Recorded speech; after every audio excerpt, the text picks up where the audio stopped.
রাজধানীর জিবি বাজার এলাকায় কিছুদিন পরপর বিশেষ অভিযান চালাচ্ছে ট্রাফিক দপ্তর। অভিযোগ, এই বাজার এলাকার একাংশ ব্যবসায়ী কোনোভাবেই শুধরাচ্ছেন না।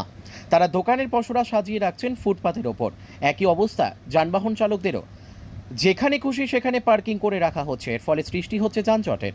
সাধারণ মানুষ ঠিকভাবে হাঁটাচলা করতে পারছেন না। তাই জিবি বাজার চত্বর যানজট মুক্ত রাখতে বুধবার ফের একবার ট্রাফিক দপ্তর বিশেষ অভিযান চালায়। দেখা যায় বহু ব্যবসায়ী দোকানের মাল বাইরে ফুটপাতে সাজিয়ে রেখেছেন। এদিকে অটো কিংবা বাইক চালকরা যেখানে সেখানে পার্কিং করে রেখেছেন। অভিযানে নেমে ট্রাফিক আধিকারিকেরও কাউকে সতর্ক করে দেন তো কাউকে জরিমানা করেন। অনেকের বিরুদ্ধে আবার মামলা নেওয়া হয়। কিছু কিছু যানবাহন অবৈধ পার্কিংয়ের ফলে তুলে নিয়ে যেতেও দেখা যায়। জিবি বাজার এলাকাটি এমনিতেই ব্যস্ততম। এখানে সারা রাজ্য থেকে রোগীরা আসেন। তাই বাজারের ব্যবসায়ী কিংবা যানবাহন চালকদের মধ্যে যতটা সচেতনতা থাকা দরকার তা নেই বলেই মনে হয়। আইন করে সব কিছু হয় না, যদি না মানুষের মধ্যে সচেতনতা আসে। আর এর জন্যই কিছুদিন পরপর ট্রাফিক দপ্তর কিংবা পুর নিগমকে অভিযান চালাতে হয়।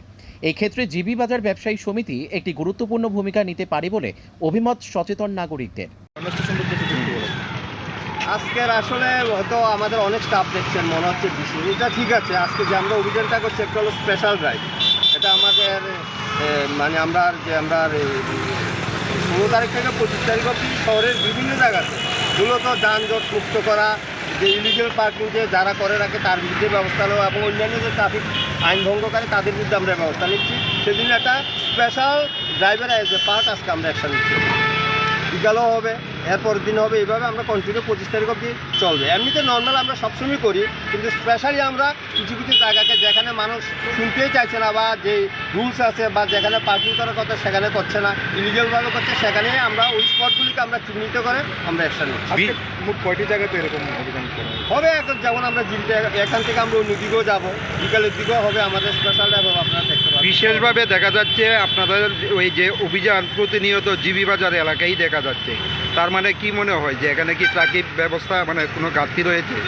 না, এটা একটা ঘটনা সত্যি যে এখানে জিবির মতো একটা সেন্সিটিভ জায়গা। আপনারা জানেন যে বিভিন্ন রুগী আসে এখানে, অনেক সময় এখানে গ্যাদারিংটা একটু বেশি হয়, যার জন্য এখানে যানজটের সম্ভাবনাটা বেশি থেকে যায়। সেই জন্য আমরা জিবিতে আসি, অন্য জায়গাতেও আমরা করি, শুধু জিবি না, আমাদের অন্যান্য জায়গাগুলো। জিবি হাসপাতালের গেটের মধ্যে একটা মারুতি স্ট্যান্ড রয়েছে। বিশেষভাবে এই গেটের মধ্যে মারুতি গাড়িগুলি পার্কিং করে রাখা হয়। কয়েকজন ট্রাফিক কর্মী থাকলেও তাই এই গাড়িগুলির বিরুদ্ধে কোনো ব্যবস্থা নিচ্ছে না। এর কারণটা কি যদি বলেন? না, নিচ্ছে না বলে তো আমরা নিশ্চয়ই নেবো। এই জন্যই তো আমরা ড্রাইভ করছি। হ্যাঁ, নিব, নিশ্চয়ই আমরা অ্যাকশন নেবো। ইলিগালি কেউ যদি করে থাকে নিশ্চয়ই আমরা ব্যবস্থা নেব। আরেকটি ঘটনা, এই যে আপনাদের এই যে সিসিটিভি থেকে বাঁচার জন্য অনেকেই গাড়ির মানে বাইকের নাম্বার প্লেটের মধ্যে সেলোটেপ লাগিয়ে রাখে বা ব্ল্যাক টিপ লাগিয়ে রাখে। এই বিষয়টা আপনারা কীভাবে দেখছেন এবং আগামী দিনে কী? একটা ঘটনা যে আপনি যেটা বলছেন যে কিছু কিছু ক্ষেত্রে দেখা যাচ্ছে নাম্বার প্লেট থেকে আপনি বিকৃত করে ব্যবহার করছে, এটা আমাদের নজরে এসছে, এটা বলার অবস্থা রাখে না। সেই জন্য আমরা কয়েকটা ডিটেক্টও করেছি এবং অ্যাকশান নিচ্ছি আমরা। সেই জন্য সবাইকে সচেতন হতে হবে। এই জাতীয়গুলো যদি থাকে আপনারা আমাদেরকে জানাতে হবে। আর আমরাও আমাদের যে স্পেশাল যে ক্যামেরাগুলি আছে আমরা সেগুলিকে পরীক্ষা করে দেখি কোন রোডে আপনার এগুলি ইউজ করছে বেশি, সেই মতো আমরা অ্যাকশান নিচ্ছি। সবাইকে সচেতন হতে হবে। এটা কিছু কিছু ঘটনা এমন ঘটছে, এটা আমাদের নজরে। আগরতলা শহরের সবগুলি ক্যামেরা কি অ্যাক্টিভ রয়েছে?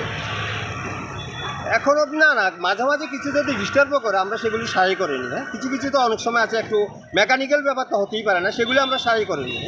তা হয় মাঝে মাঝে, যেমন আপনি ইলেকট্রনিক সেগুলি দেখবেন মাঝে মাঝে একটু ডিস্টার্ব করে, সেগুলির সাথে সাথে আমরা ব্যবস্থা নিয়ে আমরা ঠিক করে দিই। আজকে জিবি বাজারে কোনো ডিটেন করা হয়েছে? হ্যাঁ, আমরা তো লিড করছি। আপনি একটু আগে দেখলেন একটা আমরা ইলিগাল পার্কিং ছিল, আমরা ওটা লিড করে নিয়েছি। আরও পেলে আমরা নিশ্চয় করবো। হ্যাঁ, আপনাদের সাহায্য চাই, সবাই সহযোগিতা করলে আগরতলা শহর সুন্দর।